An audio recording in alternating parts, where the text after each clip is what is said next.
Imagine if you knew that tonight was the last night you were going to be with your friends and loved ones before you died. Now, I know that's a great way to start an impact group. Thanks, Ralph, for that thought. But I don't say that to be morbid. I say it to make a point. Because Jesus, on his last night, said some things that were very significant. He showed his followers how to continue to grow as disciples.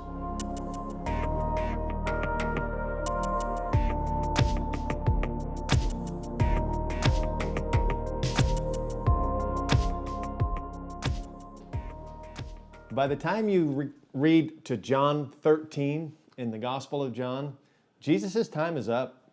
Like, this is his last few hours. And just like you would do, just like I might do, he prioritized everything he said, and he prioritized everything he did to have maximum impact. Let me read John 13, verse 1 to get us started here. We read this: "Now before the feast of the Passover, when Jesus knew that his hour had come to depart out of this world to the Father, having loved his own who were in the world, he loved them till the end." So what Jesus ends up doing on this last night and what he ended up teaching has literally reverberated throughout the centuries and impacted people on every continent of the world. So what was it that Jesus did? Well, we'll look at that today, and over the next few weeks, we'll take a closer look at what Jesus had to say on that night. All right, so what is it that Jesus did that has so profoundly impacted humanity for centuries and for millennia? Well, what he did was he washed the disciples' feet. He took a towel and he got a wash basin and he knelt down before each disciple and he washed their feet. Can you imagine how they must have felt as they saw that whole scene developing? Here's how it typically would have looked, and many of you know this account in Scripture. But as the host of the dinner, Jesus would have been hosting, the disciples would have been the invited guests, and it would have been perfectly normal to have a servant there serving the meal and serving to their needs that night. But it would appear from Scripture, apparently there was no servant on the premises that night. And I just imagine and wonder, did Jesus arrange it that way? I try to imagine, maybe was Jesus, perhaps maybe he wanted to give one of the disciples the opportunity to be the example to the others, because when the servant wasn't there and it was time for the foot washing and people's feet weren't clean, I wonder if they all looked around like, you do it. No, you do it. See, this was a demeaning, or could have felt to be a demeaning activity. That's why you would reserve it for the servant, maybe the youngest child in a family, that kind of a thing.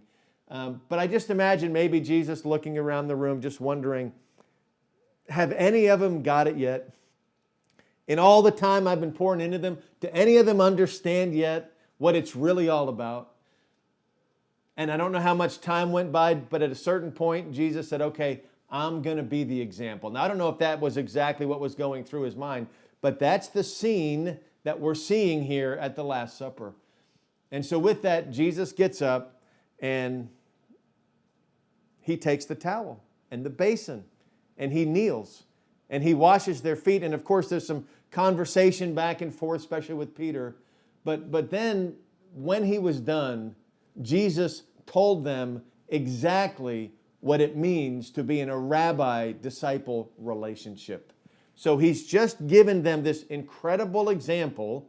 As the rabbi, as the master, he is serving, on his knees, serving others. And now he's going to say, you need to do exactly what I have done, right? That's what we've been talking about. That's the rabbi-disciple relationship. So let me read John 13, verses 12 through 17. When he had washed their feet and put on his outer garments and resumed his place, he said to them, "Do you understand what I have done to you? You call me teacher and Lord, and you are right, for so I am. If I then, your Lord and teacher, have washed your feet, you also ought to wash one another's feet. For I have given you an example, that you also should do just as I have done to you. Truly, truly, I say to you, a servant is not greater than his master, nor is a messenger greater than the one who sent him. If you know these things, blessed are you if you do them. So to be a disciple means to do what we see Jesus doing.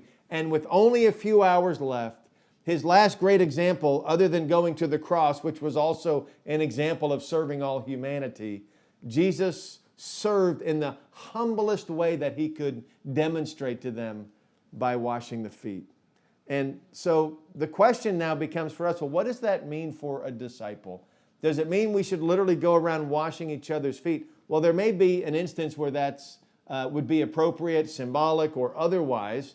But you know, in that culture, you walked around in dirty streets, muddy streets. It was very normal for a servant to clean someone's feet when they came in. We don't have that situation in our culture in any type of normal way. But it doesn't mean we might not wash each other's feet. I had someone about 8 months ago felt prompted by the Lord to wash my feet, and they did. And I have recently felt prompted to wash somebody's feet, and I did, as an expression of love and friendship. And so it may be that, but the conversation today is going to go deeper and say, what does it mean to serve the people around us?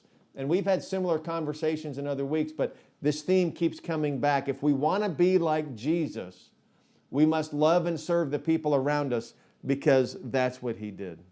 And so we can symbolically wash each other's feet in the way that we serve, right? And in the weeks to come, we're going to talk more about what Jesus shared on that last night, because it's all focused on how we can grow and mature as disciples.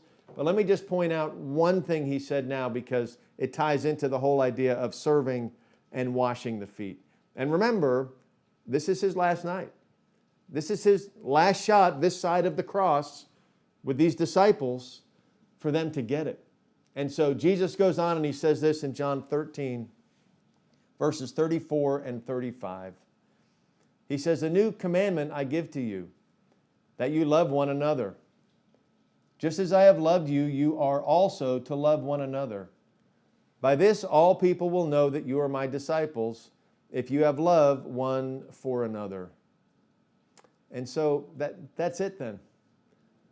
That's it then. You want to be like Jesus? I want to be like Jesus. We must show love one towards another. It can be very profound. It can be very practical. But the bottom line is a disciple follows the rabbi's example.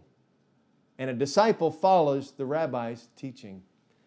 And the rabbi demonstrates service and teaches love.